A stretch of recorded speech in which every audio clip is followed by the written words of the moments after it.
अस्सलाम वालेकुम स्टूडेंट। आज हमारा केमिस्ट्री का चैप्टर नंबर 1 है जो हमने स्टार्ट करना है केमिकल इक्विलिब्रियम। ठीक है, इसमें बच्चे हम इसमें पढ़ेंगे कि केमिकल रिएक्शन क्या होते हैं, केमिकल रिएक्शन में रिएक्टेंट्स क्या होते हैं और प्रोडक्ट्स क्या होते हैं। ठीक है, और केमिकल इक्विलिब्रियम जो है वो किस तरह से क्रिएट होता है एक केमिकल रिएक्शन में। ठीक है, जैसे बच्चे अगर हम यानी कि देखते हैं तो हम ये कहते हैं कि कंप्लीट रिएक्शन वो होता है जिसमें जो रिएक्टेंट होते हैं वो कम्प्लीटली जो है वो ट्रांसफॉर्म हो जाते हैं प्रोडक्ट्स में। ठीक है, यानी कि हम कह रहे हैं कि एक जो कंप्लीट रिएक्शन है वो कौन सा होता है जिसमें जो रिएक्टेंट होते हैं, ठीक है, ये रिएक्टेंट जो है वो किस में कन्वर्ट हो जाते हैं, कन्वर्टेड, ठीक है, कन्वर्टेड इनटू प्रोडक्ट। ठीक है, यानी कि इसमें जो रिएक्टेंट्स हैं वो प्रोडक्ट में कन्वर्ट हो जाएंगे। वो रिएक्शन जो है वो कौन सा होगा, एक कंप्लीट रिएक्शन। ठीक है, लेकिन बच्चे जिसमें हम ये कहते हैं कि एक कुछ रिएक्शन जो है वो इस तरह से होते हैं जो कि कंप्लीट नहीं होते, मीन के उनमें जो प्रोडक्ट्स होते हैं वो दोबारा से रिएक्टेंट बनाने के लिए जो है वो रिएक्शन करना स्टार्ट कर देते हैं। ठीक है, मीन के उनके प्रोडक्ट्स, जैसे हमने कहा कि एक जो कंप्लीट रिएक्शन होता है उसमें होता क्या है कि जैसे ये रिएक्टेंट हैं, ठीक है, ये रिएक्टेंट कन्वर्ट होके क्या बना देते हैं, प्रोडक्ट। ठीक है, इसको बोलेंगे कंप्लीट रिएक्शन। लेकिन जो कुछ रिएक्शन इस तरह से होते हैं कि जो कि कंप्लीट नहीं होते। ठीक है, यानी कि उसमें क्या होता है कि जो प्रोडक्ट्स होते हैं ना, ये वाले प्रोडक्ट दोबारा से रिएक्शन करना स्टार्ट कर देते हैं और प्रोडक्ट दोबारा से क्या बना देते हैं, रिएक्टेंट। ठीक है, ये रिएक्शन कौन से होते हैं, यानी कि ये रिएक्शन कंप्लीट नहीं होते।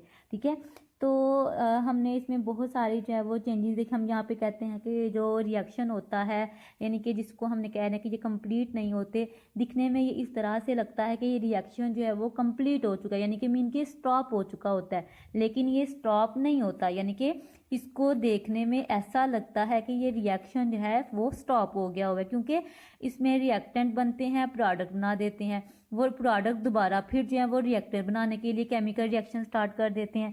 मीन के वो रिएक्टेंट और प्रोडक्ट जो है वो बनते रहते हैं, तो दिखने में हमें रिएक्शन जो है वो स्टॉप लगता है, हालांकि रिएक्शन जो है वो स्टॉप नहीं होता। क्योंकि होता अक्सर क्या है यहाँ पे कि रिएक्टेंट्स मिलते हैं, ये जो रिएक्टेंट हैं ये केमिकल रिएक्ट करते हैं और इनके मिलने से प्रोडक्ट बन जाता है, लेकिन कुछ देर के बाद जो है वो प्रोडक्ट दोबारा फिर जो है वो रिएक्टेंट बनाने के लिए रिकम्बाइन हो जाते हैं। समझ आ गई इस चीज़ की, मीन के पहले रिएक्टेंट कंबाइन हुए थे, प्रोडक्ट बने, फिर प्रोडक्ट जो है वो दोबारा फिर रिकम्बाइन हो जाते हैं, मीन के दोबारा फिर जो है वो टूट जाते हैं और दोबारा क्या बना देते हैं, रिएक्टेंट बना देते हैं। ठीक है, जैसे हमने नेचर में अगर देखा जाए तो इक्विलिब्रियम, यानी कि इसको हम बोलेंगे एक इक्विलिब्रियम रिएक्शन। ठीक है, यानी कि उसमें रिएक्टेंट और प्रोडक्ट जो हैं वो बनते रहते हैं। इक्विलिब्रियम जो रिएक्शन होता है इसमें इसकी जो एग्जांपल्स हैं वो हमारे यानी कि नेचर में बहुत ज़्यादा हमें मिल सकती हैं। जैसे कि आपको पता है कि हम लोग इंसान जो हैं वो क्या करते हैं कि ऑक्सीजन को इनहेल करते हैं। ठीक है, ऑक्सीजन को इनहेल करते हैं। ठीक है, और एक्सहेल कौन सी गैस करते हैं, कार्बन डाइऑक्साइड गैस। ठीक है, अब देखो कि ये तो बात है ह्यूमन में, ठीक है, लेकिन अगर प्लांट की बात की जाए तो प्लांट्स में क्या होता है कि प्लांट्स जो हैं वो ऑक्सीजन गैस को एक्सहेल करते हैं और कार्बन डाइऑक्साइड गैस को कार्बन डाइऑक्साइड गैस उनको चाहिए होती है किस चीज़ के लिए, अपनी फोटोसिंथेसिस के लिए। ठीक है, मीन के उनको कार्बन डाइऑक्साइड गैस चाहिए, तो वो कार्बन डाइऑक्साइड गैस जो है वो कहाँ से ले लेते हैं, इन्वायरमेंट में से। वो कहाँ से आती है, जो कि ह्यूमन रिलीज कर देते हैं।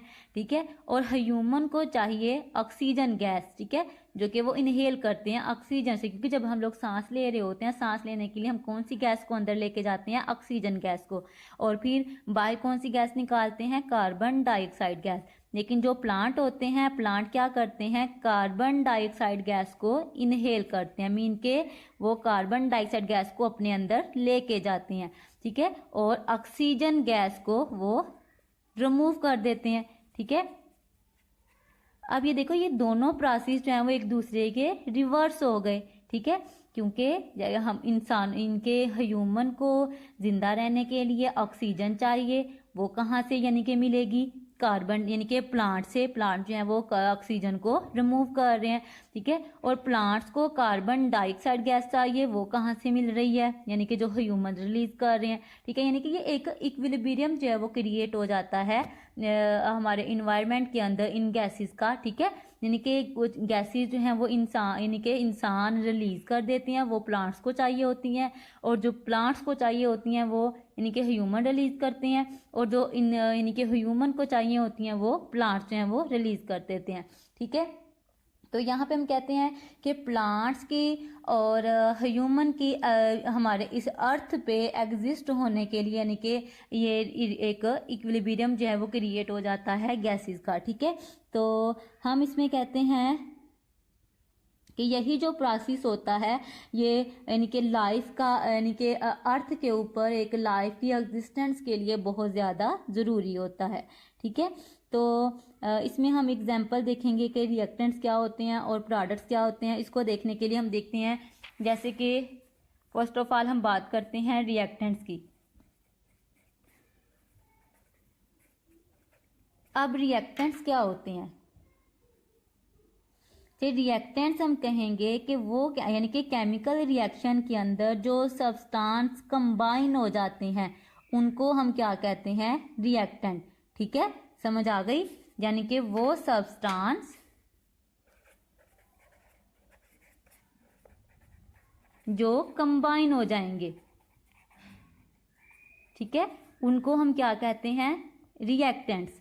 लेकिन जो प्रोडक्ट्स होते हैं, प्रोडक्ट्स क्या चीज होती है, प्रोडक्ट्स हम कहेंगे कि जो न्यू चीज जो है वो बनती है, यानी कि हम यहाँ पे कहते हैं कि न्यू सब्सटेंस जो होती हैं, जो बनते हैं, उनको हम क्या कहते हैं, प्रोडक्ट्स, ठीक है। न्यू सब्सटेंस फॉर्म्ड, ठीक है, उनको क्या कहेंगे, प्रोडक्ट। मीन के रिएक्टेंट जो होते हैं वो कंबाइन होते हैं और इनके कंबाइन होने से एक न्यू सब्सटेंस बन जाते हैं जिनको हम प्रोडक्ट बोलते हैं। जैसे कि अगर हम देखें कि हाइड्रोजन है और ऑक्सीजन है, ठीक है। अब ये दोनों यानी कि सब्सटेंस हैं और ये आपस में कंबाइन होंगे और इनके कंबाइन होने से आगे बनेगा 2H2O, ठीक है, मीन के वाटर बन जाएगा। ये क्या है, हाइड्रोजन गैस, और ये क्या है, यानी कि हाइड्रोजन के मॉलिक्यूल हैं और ये ऑक्सीजन के मॉलिक्यूल हैं। तो जब ये दोनों कंबाइन होते हैं, इनके मिलने से वाटर बन जाता है। अब यहाँ पे देखो कि ये क्या है, रिएक्टेंट, मीन के वो सब्सटेंस जो कंबाइन होती हैं, मीन के ये दोनों चीजें क्या हैं, कंबाइन हो रही हैं, तो हम इनको क्या कहेंगे, रिएक्टेंट, ठीक है। और रिएक्टेंट के कंबाइन होने से जो न्यू सब्सटेंस फॉर्म्ड होते हैं, यानी कि जो न्यू सब्सटेंस बनते हैं, हम उनको क्या कहते हैं, प्रोडक्ट। समझ आ गई इस चीज की, यानी कि रिएक्टेंट के मिलने से प्रोडक्ट बनता है। तो यहाँ पे रिएक्टेंट की समझ आ गई कि रिएक्टेंट कौन से होते हैं, कि रिएक्टेंट वो चीज़ है जो, यानी कि वो सब्सटेंस जो केमिकल रिएक्शन के अंदर कंबाइन होते हैं, उनको हम रिएक्टेंट बोलते हैं, और जो न्यू सब्सटेंस बनते हैं उनको हम क्या कहते हैं, प्रोडक्ट कहते हैं। फिर हमने इसकी एग्जांपल ली कि हमने कहा कि वाटर बनाने के लिए, यानी कि वाटर एक जो है वो प्रोडक्ट है, तो ये बनता कैसे है, रिएक्टेंट से ही बनता है ना। तो रिएक्टेंट इसके लिए कौन कौन से होते हैं, हाइड्रोजन और ऑक्सीजन, जब ये कंबाइन होते हैं और ये कंबाइन होंगे तो ये रिएक्टेंट हैं, ठीक है। और नेक्स्ट जो है, जो चीज़ बनती है नई चीज़, उसको हम क्या कहते हैं, प्रोडक्ट कहते हैं। जैसे बच्चे एक अगर हम कोई और एग्जांपल लें, हमारे पास है सोडियम, ठीक है, और क्लोरीन। ठीक है, अब देखो कि ये सोडियम है और ये क्लोरीन है, यानी कि दो चीज़ें हैं। इन दोनों चीज़ों ने क्या होना है, कंबाइन करना है, यानी कि दोनों आपस में जो है वो कंबाइन हो जाएंगी। तो इनको हम क्या कहेंगे, रिएक्टेंट। ठीक है, और ये जो रिएक्टेंट हैं जब कंबाइन होते हैं तो इनके मिलने से आगे बनेगा एक प्रोडक्ट। ठीक है, प्रोडक्ट कैसे बनेगा, NaCl। ठीक है, अब बच्चे देखो ये बन गया सोडियम क्लोराइड जो कि एक प्रोडक्ट है। फिर बाद में आपको पता है कि हमने जो इक्वेशन को जो है वो यानी कि बैलेंस भी करना होता है, यानी कि जितने उसके मॉलिक्यूल एरो के लेफ्ट साइड पे होते हैं उतने ही यानी कि मॉलिक्यूल जो है हमने राइट साइड पे भी कंप्लीट जो है वो करने होते हैं। ठीक है, तो यहाँ पे सोडियम के कितने मॉलिक्यूल हैं, 2, और क्लोरीन के कितने हैं, 2, यानी कि 2 ही क्लोरीन है 2 ही सोडियम है। तो यहाँ पे हम 2 लगाएंगे तो 2NaCl मीन के 2 ही सोडियम के साथ और 2 ही जो है वो क्लोरीन के साथ भी हो गया। ठीक है, जैसे हमने ऊपर भी देखा कि हाइड्रोजन के कितने हैं, 2 2 जा 4 मीन के इस वाले 2 को अगर यहाँ पे जो होते हैं उनको हम आपस में जो है वो मल्टीप्लाई करके देख लेते हैं। ठीक है, तो ये जो है 4 यानी कि हाइड्रोजन के मॉलिक्यूल हैं और 2 जो है वो किसके हैं, ऑक्सीजन के। तो जब ये आपस में कंबाइन होते हैं तो यहाँ पे देखो कि 2 हाइड्रोजन के 4 हाइड्रोजन के हो गए, और ये वाला जो 2 होता है ये सबके साथ जो है वो काउंट होता है, और जो यहाँ पे होता है वो उसके लिए स्पेसिफिक होता है। तो यहाँ पे देखो कि हमने कहा ये इससे हमने जो है वो उसकी दूसरी एग्जांपल ले ली कि सोडियम और क्लोरीन ये दोनों कंबाइन हो रहे हैं, तो इनको हम क्या कहते हैं, रिएक्टेंट। ठीक है, और जो नई चीज आगे बनती है उसको हम क्या कहेंगे, प्रोडक्ट। समझ आ गई इस चीज की। तो बच्चे हम यहाँ पे कहते हैं कि वो वाले केमिकल रिएक्शन जिनमें रिएक्टेंट मिलके प्रोडक्ट बना देते हैं। ठीक है, तो इनको हम कहेंगे इरिवर्सिबल रिएक्शन।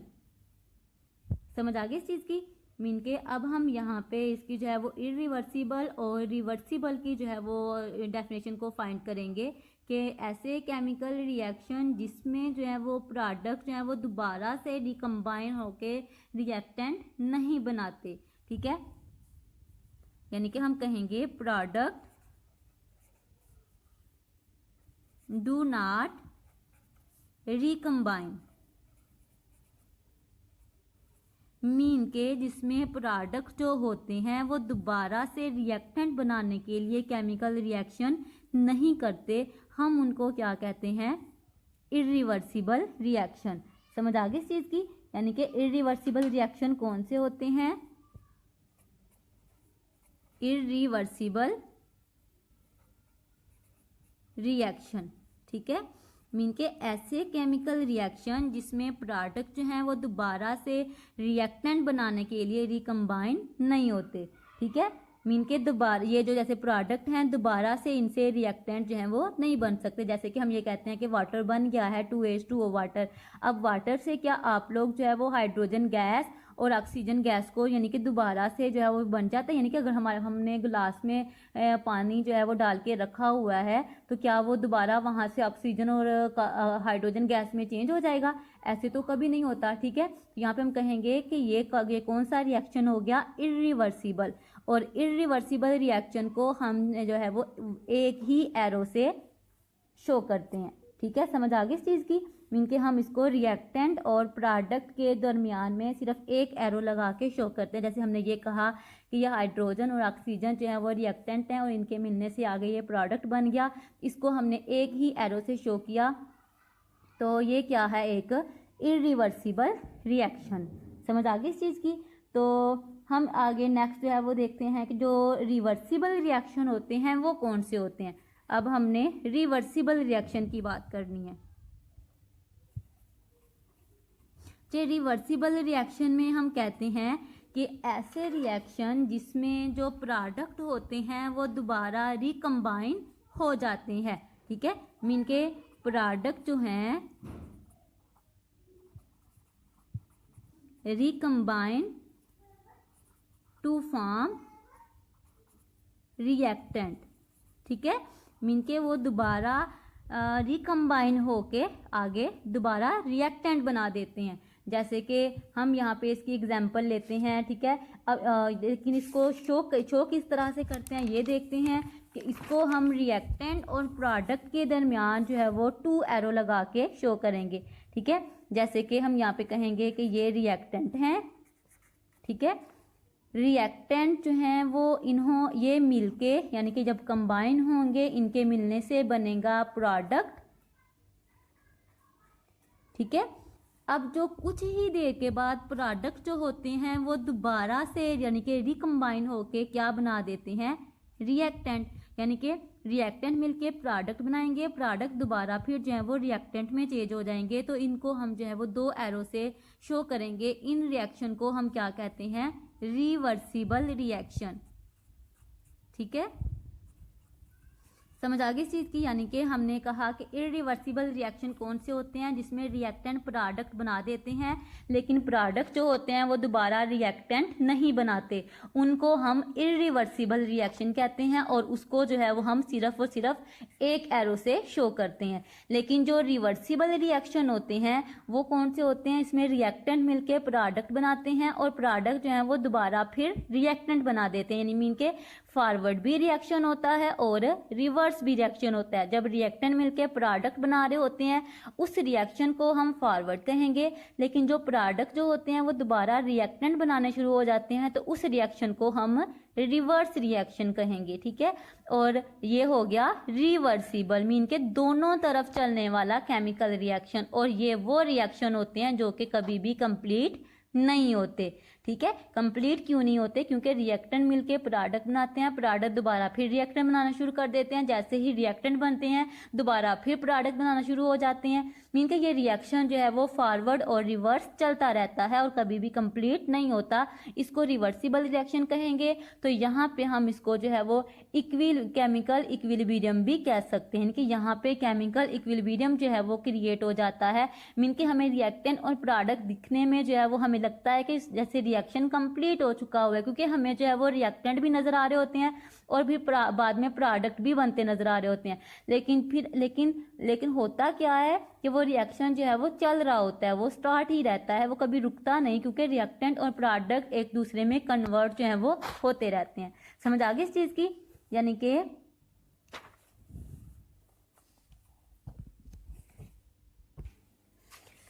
अब हम रिवर्सिबल जो रिएक्शन है इसकी एग्जाम्पल देखते हैं कि रिवर्सिबल रिएक्शन जो है वो किस तरह से आगे से प्रोसीड होता है, ठीक है। अगर हम देखें कि एक हमारे पास है हाइड्रोजन गैस और दूसरी है हमारे पास आयोडीन गैस, ठीक है। बच्चे जो आयोडीन गैस होती है ना, आयोडीन जो गैस है इसका कलर होता है पर्पल, ठीक है। कौन सा कलर होता है, पर्पल। अब देखो कि ये जो दोनों रिएक्टेंट हैं, ठीक है, हमने कहा कि ये दोनों रिएक्टेंट हैं। जब ये रिएक्टेंट आपस में कंबाइन होंगे, मीन के हाइड्रोजन गैस और आयोडीन गैस, ये जब कंबाइन होते हैं इनके कंबाइन होने से बनेगा हाइड्रोजन आयोडाइड। समझ आ गई इस चीज की, ठीक है।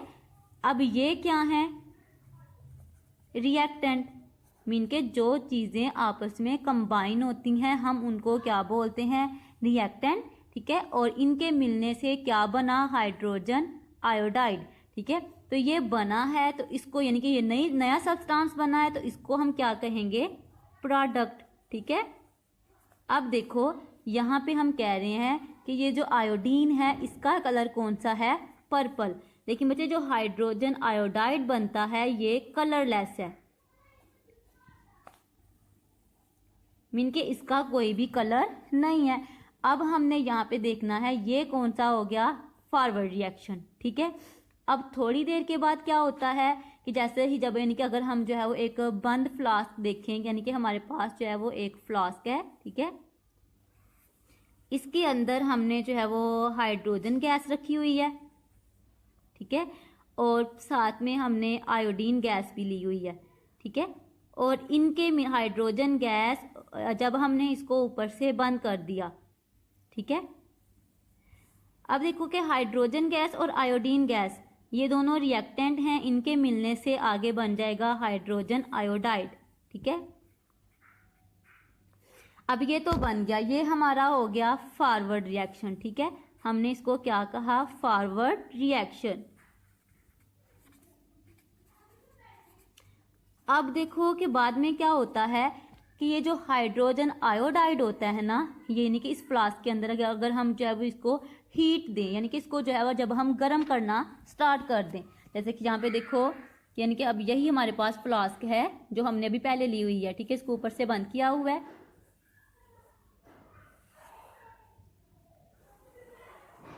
ठीक है, इसमें हमारे पास बना क्या था, हाइड्रोजन आयोडाइड था।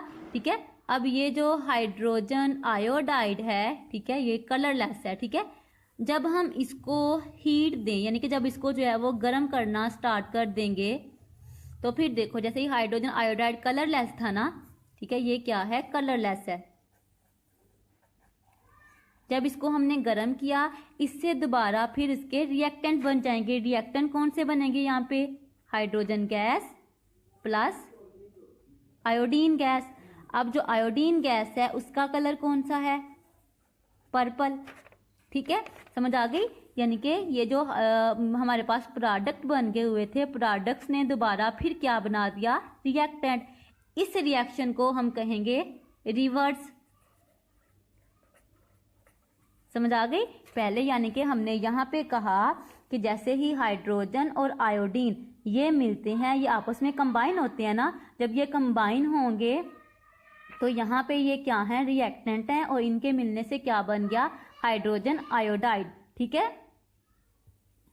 जो आयोडीन है इसका कलर कौन सा है, पर्पल है, और हाइड्रोजन आयोडाइड का कलर कौन सा है, कलरलेस है। मीन के जब जैसे ही आयोडीन जो है पर्पल वाली वो हाइड्रोजन गैस के साथ जाके कंबाइन होती है तो हाइड्रोजन आयोडाइड बन जाता है, तो इसका कलर खत्म हो जाता है और ये कलरलेस हो जाती है। ठीक है, तो ये हमने कहा कि फॉरवर्ड रिएक्शन है, और ये रिएक्टेंट है और यहाँ पे ये प्रोडक्ट है। ठीक है, तो जैसे ही हमने कहा कि हाइड्रोजन आयोडाइड जो बना हुआ है, जो प्रोडक्ट बना हुआ है, ये थोड़ी देर के बाद जब हम इसको बंद फ्लास्क के अंदर जो है वो हीट देते हैं, जब इसको गर्म करते हैं, तो फिर ये दोबारा से रिएक्टेंट में चेंज हो जाता है। ठीक है, जैसे ही ये रिएक्टेंट में चेंज हो गया, रिएक्टेंट कौन से बन गए, दोबारा इससे हाइड्रोजन गैस और आयोडीन गैस, और आयोडीन का फिर दोबारा अपना कलर जो है वो वापिस आ गया, वो पर्पल कलर में हो गई।